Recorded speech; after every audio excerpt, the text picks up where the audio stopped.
Welcome back to What Arty Noobs with General Disturbance. This is the SU-100M1. It's the Tier 7 Soviet tank destroyer. It's located on the northeast spawn of Province, and it's under the command of General Anonymous. Well, this tank destroyer is armed with a 100mm gun, and it's capable of 250 alpha, penetrating 212mm with standard ammo, and it'll go up to 258 with the premium rounds, and he's got a few HE just in case with 330 damage. Now, this tank destroyer was actually supposed to be an intermediate between the SU-100 and the SU-100M1, but it never got built. In fact, actually, I think they went straight from the SU-100 to the SU-152. Fires a speculative shot down there because there's nearly always somebody there, and he didn't get spotted. Sixth sense didn't go off, so he's okay to continue. Oh, there's somebody down there, and it's a KV2. He fires a snap but just couldn't get it in on time, but he might get another chance when he goes through that gap. I'm sure he will. You want to go through the gap. You want to go through the gap. Oh, T28 HDC. That's just too good to avoid. The guy backed up when he had the side of the vehicle showing. Much easier to penetrate the side if you've got a fairly decent pen. Now, that AMX 12-ton might be a to locate some of the enemy for us. There's a T25-2. No, just a little too late. He auto-aimed on.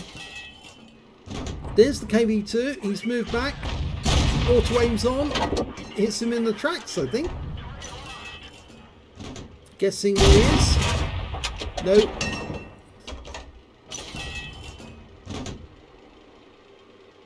Now, this is quite interesting tank destroyer from the fact that... Oh, two more targets. Stu and Mill. Easy hit that one, yes. It's a big tank destroyer, that one's so easy to hit. There's the other KV2. There's two of them. He gets a hit this time on that one. Where's the other KV2? He's hiding behind the building, but he might back up enough for us to get a shot. Oh my god, there's 3 KV2s on the enemy team. That's interesting.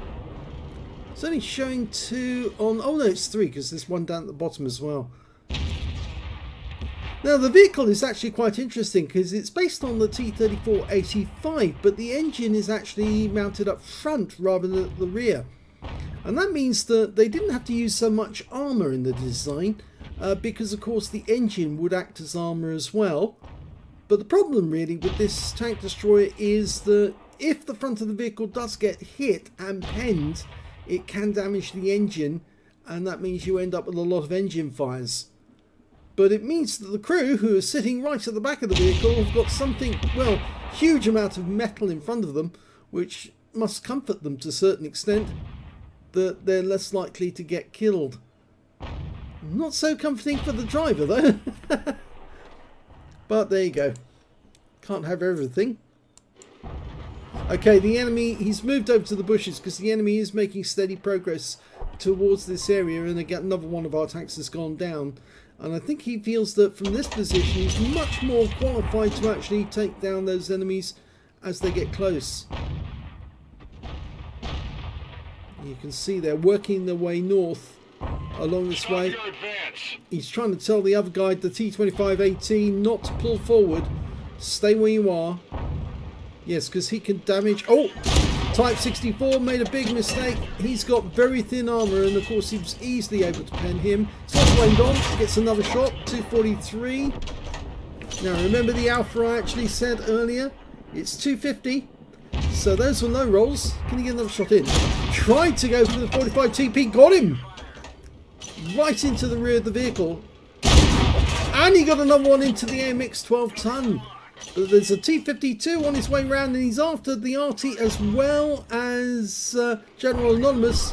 And unfortunately the Hummel goes down, but we killed the T-52, so he's now got his second kill. The AMX 12-ton's coming around this way. Remember, we've got that Hummel between us and him. And he still takes him out.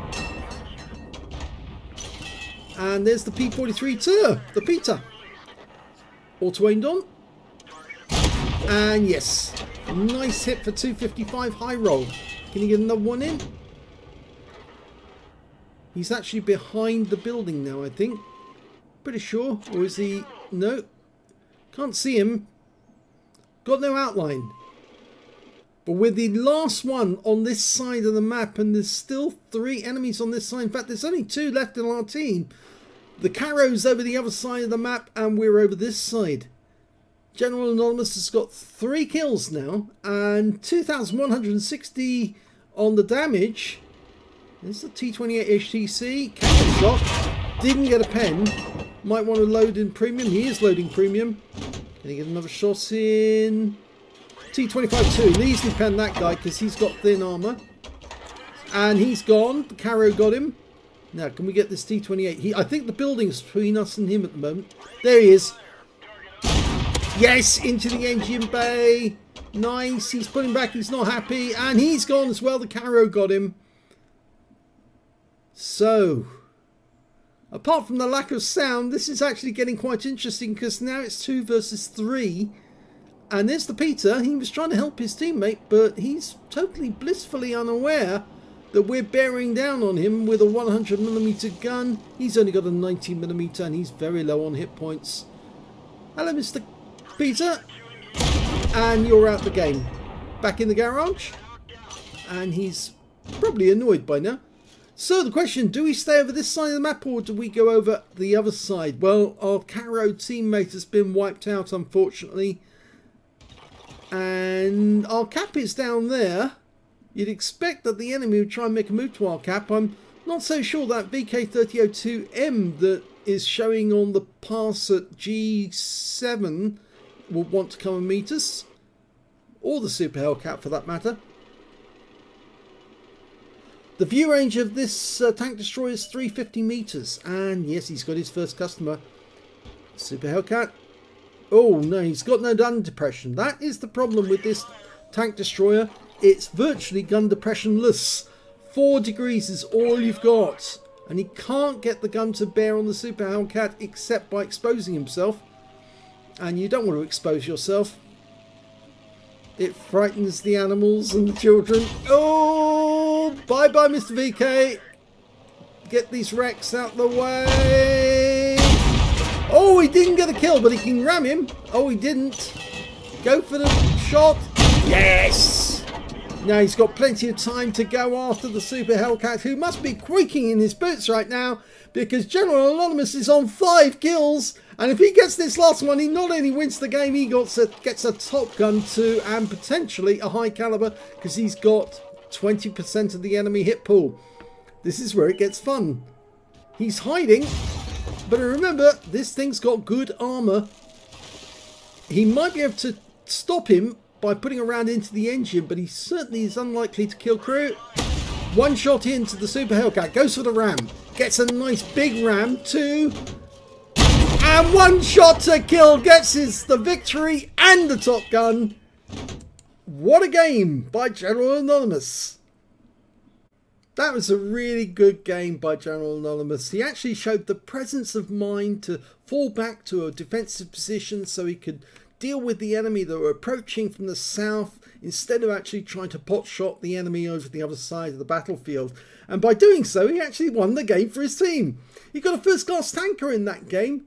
Got a duelist for taking out 2 enemies who damaged him, a fire for effect for doing more damage than the hit points of his own vehicle, a bruiser medal for getting at least 5 critical hits, and he got some battle hero medals as well. He got the high caliber for dealing the most damage in the game. He got a top gun for getting at least 6 kills, and because he actually went after the VK first instead of going after the Super Hellcat, he left him long enough in the cap to get a defender medal when he reset the cap. And his win rate from the battle was 8,555, which is a high Super Unicum standard.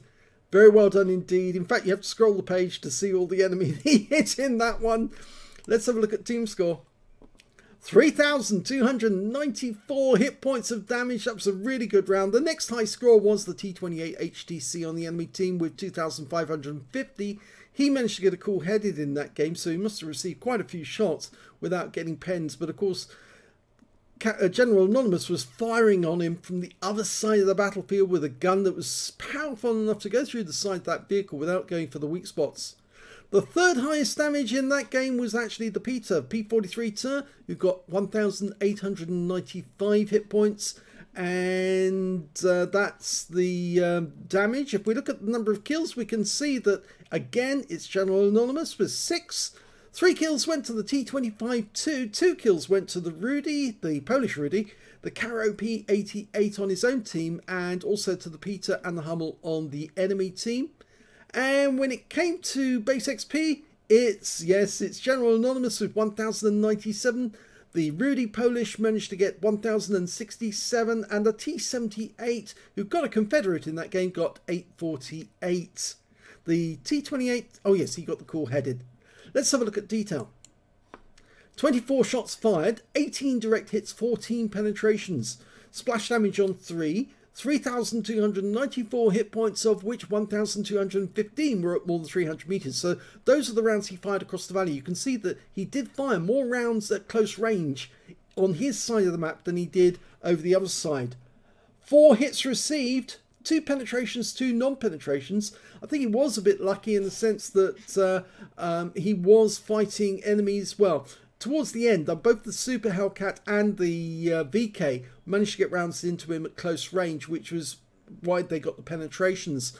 But the non-penetrations, obviously, that's down to the fact that they were firing at a target which has got a huge engine up front, and therefore, if you do fire a shell at that, it's probably going to not get through the frontal armour. But even if it does get through the frontal armour, it's going to be stopped by the engine, and you might get engine damage, but you're not going to get to the crew. 270 hit points of damage blocked by armour, 11 enemy vehicles damaged, 6 killed, and 71 defense points. So he only just got the defender by resetting the Super Hellcat when he did. If he'd got down there a little bit sooner, he might not have got that medal. But I don't think he was even concerned about what the clock was saying. I think he just knew that he had to deal with the VK first and then go after the Super Hellcat, not the other way around, because if he went after the Super Hellcat first, he was going to get the VK shooting him in the rear, and he didn't want that. So, 38,307 credits on a premium count, and after repair and ammunition resupply, and yes, he did fire some premium rounds, in fact, rather a lot of them, he ended up with a loss of 11,976 credits for the game, but I don't think he'll be in the slightest bit worried about that game, because it was a good one. 1,645 XP, no multipliers, so that's all the experience points he managed to get. But as he said, he saved the game with a Top Gun. He did more than that, high caliber and a defender on top of that. He really basically carried his team towards the end over the finishing line, and it could easily have gone the wrong way, but thanks to him it didn't, and congratulations. If you enjoyed that replay, please give this video a like, do subscribe to our channel, leave a little comment down below because it feeds the algorithm.